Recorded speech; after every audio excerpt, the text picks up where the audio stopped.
بسم اللہ الرحمن الرحیم۔ جس وقت طبیب گیا طبیب نے کہا کہ یہ تو زہر ہے اور زہر جان بوجھ کر لگایا گیا ہے۔ بہرحال امام کو شفا بھی ہوئی اور مدینہ آئے، اور اب کی مرتبہ جو تیسری بار زہر دیا گیا وہ ہیرے کو پیس کر امام حسین رضی اللہ عنہ نے مشکیزوں کے اندر ڈال دیا گیا۔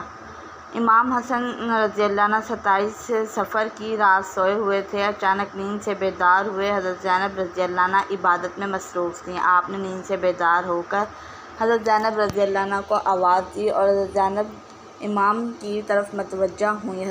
حضرت حسن بصری رضی اللہ عنہ فرماتے ہیں کہ میں نے خواب میں نانا جان اور امی اور ابا جان کو دیکھا کہ وہ مجھے جنت کی سیر کرواتے ہیں۔ میں نے نانا جان سے عرض کیا کہ اب میرے حالات سے باخبر ہیں، مجھے تماچے لگائے گئے ہیں، میرے پیروں تلے سے مالا کھینچا گیا، اتنا ستایا گیا۔ میرے سامنے اس وقت مدینے میں میرے والدین کو گالی دی جاتی ہے۔ یا رسول اللہ صلی اللہ علیہ وسلم، میں اس دور سے گزر رہا ہوں۔ آقا نے فرمایا کہ صبر کرو، تم بہت جلد ہم سے آ کر ملنے والے ہو۔ امام حسین رضی اللہ عنہ نے ایک اور خواب دیکھا کہ آپ کی پیشانی پر قل هو اللہ تشریف لکھی گئی ہے۔ یہ خواب جب لوگوں نے سنا تو خوش ہوئے، لیکن آپ کے شاگرد سعید بن سیب نے سنا تو آپ نے فرمایا کہ مولا، اگر یہ خواب کی تعبیر پوری ہو گئی تو سمجھ لیں آپ بہت جلد دنیا سے جانے والے ہیں۔ کچھ ہی دن بچے ہیں، یہ خواب تو تھا ہی، سب لرزے ہوئے تھے۔ اس خواب نے اور لرزا دیا۔ امام حسن رضی اللہ عنہ نے کہا، بہن میں نے خواب دیکھا۔ حضرت زینب نے پوچھا کہ یہ کیسا خواب ہے؟ امام نے مشکیزہ لانے کا کہا۔ مشکیزے سے جب پانی پیا تو مشکیزے میں موجود جو ہیرا پیس کر ڈالا گیا تھا وہ آپ کے پیٹ میں چلا گیا، اور اس میں آتا ہے، مورخین لکھتے ہیں کہ آپ کے کلیجے کے 72 ٹکڑے ہوئے، بعض نے لکھا کہ 80 ٹکڑے ہوئے، بعض نے لکھا کہ آپ کی آنتوں اور کلیجے کے 100 سے زیادہ ٹکڑے ہوئے۔ جب آپ نے وہ ٹکڑے اٹھائے، سوچے ذرا یہ ہیرا کیا ہوتا ہے، اس کو کانچ پہ چلایا تو کانچ کٹ جاتا ہے۔ یزید صرف قاتل حسین رضی اللہ عنہ ہی نہیں ہے بلکہ قاتل حسن رضی اللہ عنہ بھی ہیں۔ اس پر تو سب اتفاق رائے کرتے ہیں کہ سازش یزید کی تھی، لیکن زہر دیا کس نے، اس پر تاریخ خاموش ہے۔ حضرت مولانا حسن بریلوی نے ایک عورت کا نام لکھا، لیکن مفتی جلال الدین اس پر خاموشی کا حکم دیتے ہیں۔ مورخین اس میں اتنے الجھے ہوئے ہیں کہ کوئی واقعہ موقف نہیں کیا جاتا، لیکن پڑھے لکھے لوگ ہیں، ان سے ایک بات یہ ہے کہ زہر دینے والا کون ہے۔ جس وقت ٹکڑے ہو کر گرنے لگے تو امام نے حضرت حسن رضی اللہ عنہ کو بلانے کا حکم دیا تاکہ کچھ نصیحت کر دیں۔ حضرت حسن رضی اللہ عنہ اور کو حالت دیکھ کر گلے مل کر خوب روئے۔ بھائی بتاؤ، آپ کو زہر کس نے دیا؟ اس لیے کہ سید الصابرین کا نواسہ ہے۔ بھائی مجھے شک ہے، اگر وہی ہے تو اللہ بہترین انتقام لینے والا ہے، اور شک کی بنیاد پر کسی کو قتل نہیں کیا جاتا، کیونکہ میں نام لوں گا تو تم قتل کرو گے، اور شک کی بنیاد پر کسی کو قتل نہیں کیا جا سکتا۔ اللہ بہترین انتقام لینے والا ہے۔ جب امام حسن نے امام حسین کو نہیں بتایا کہ قاتل کون ہے تو حتمی طور پر کسی کے بارے میں یہ فیصلہ کر دینا فلاں قاتل ہے، میں سمجھتا ہوں کہ یہ زیادہ مناسب نظر نہیں آیا۔ بہرحال جب صبح ہوئی اور لوگ جمع ہونے لگے تو اس وقت امام حسن نے کہا، حسین میرا چہرہ کیسا نظر آ رہا ہے؟ امام حسن رضی اللہ عنہ نے روتے ہوئے فرمایا، آپ کا چہرہ ہرا ہو کے ہے۔ مسکرا کر کہا، اس میں تکلیف میں مسکرایا۔ جب حسن تکلیف میں لوگ ساری خوشیاں لوگوں کو چھین لیتے ہیں۔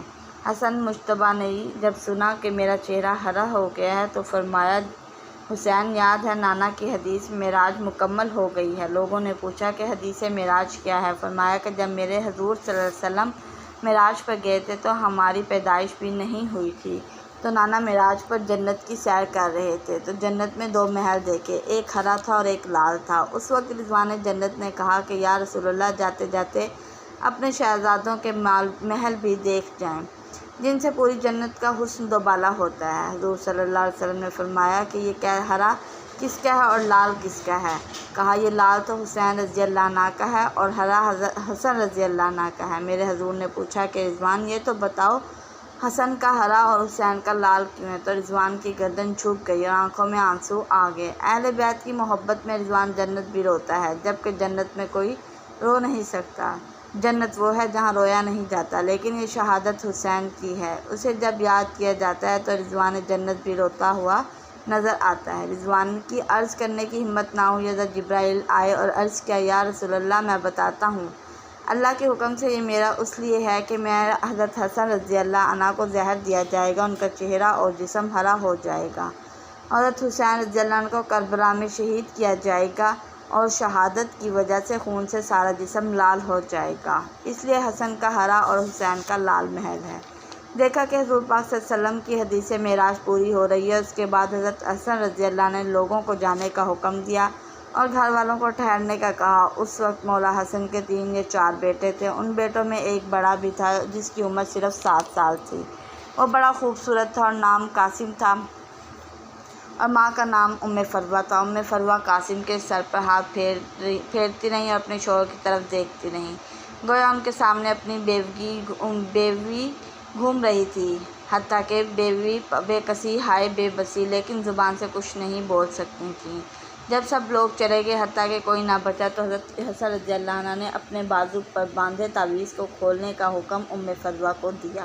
تعویذ کھولا اور کھول کر حضرت حسن نے کہا کہ یہ میرے بیٹے قاسم میرے پاس لاؤ۔ اپنے ہاتھوں سے وہ تعویذ بیٹے کے بازو پر باندھ دیا اور فرمایا، بیٹا ایک وقت آئے گا جب تم شدید مصیبت میں گرفتار ہو جاؤ گے، اس وقت یہ تعویذ کھول کر دیکھ لینا۔ اس کے بعد حضرت حسین کو بلا کر وصیت کی اور کہا، حسین میرا کام کرنا اور میری تمنا ہے کہ جس وقت میرا جنازہ تم میرے نانا کے قدموں میں دفن کر دینا۔ میں نانا کے قدموں میں دفن ہونا چاہتا ہوں۔ علی مقام 28 صفر کو ایک روایت کے مطابق، 29 صفر کو ایک روایت کے مطابق 5 ربیع الاول کو شہید ہو گئے۔ اس طرح آپ کا پورا جسم ہرا ہو چکا تھا اور اندر کی آنتوں کے ٹکڑے کیک کی صورت میں باہر گرے ہوئے تھے۔ حضرت حسن رضی اللہ عنہ کی شہادت ہوئی، آپ کی تجہیز و تفدین کے لیے جنازہ اٹھایا گیا، لیکن یہ تاریخ گواہ ہے کہ ترین باب ہے کہ جب جنازہ باہر لے کر گئے تو حضور پاک صلی اللہ علیہ وسلم کے روضے کے مبارک میں حضرت حسن رضی اللہ عنہ دفن کرنا چاہتے تھے تو بنو امیہ کے وہ غلیظ جیسے دنیاوی مروان کہتی ہو بدترین آدمی جس پر آقا نے لعنت کی تھی، اس نے کہا کہ میں ان کو دفن نہیں ہونے دوں گا۔ امام حسین رضی اللہ عنہ نے کہا کہ میرے بھائی کی وصیت ہے کہ میں دفن کروں، یہاں تک کہ مورخین نے لکھا کہ اس ظالم نے کمان تیر نکالا اور امام حسن رضی اللہ عنہ کے لاشے پر چلانا شروع کر دیا۔ ایک بندہ جو شہید ہو چکا ہے، لوگ کہتے ہیں کہ مروان کو یزید کو اتنا برا نہ کہنا، اس لیے کہ انہوں نے کیا کیا ہے، یہ کیا کہ مرے ہوئے انسان کا دشمن بھی احترام کرتا ہے۔ مروان کیسا ظالم تھا، نانا کے قدموں میں نواسے کو لے جا رہے تو تلوار جنازہ روک لیا اور جنازے پر تیر چلانے شروع کر دیے۔ بعض روایتیں یہاں تک آتی ہیں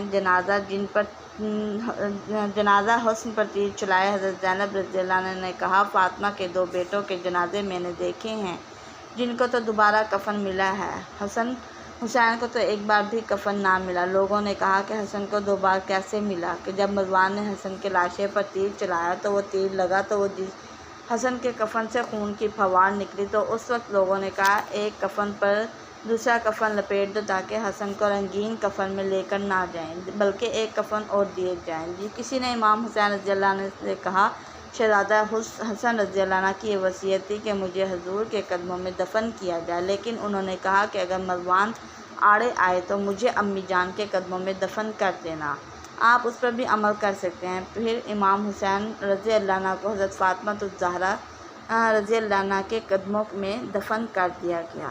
مزید ایسی ویڈیوز دیکھنے کے لیے میرے چینل کو سبسکرائب کریں، لائک کریں، شیئر کریں۔ شکریہ۔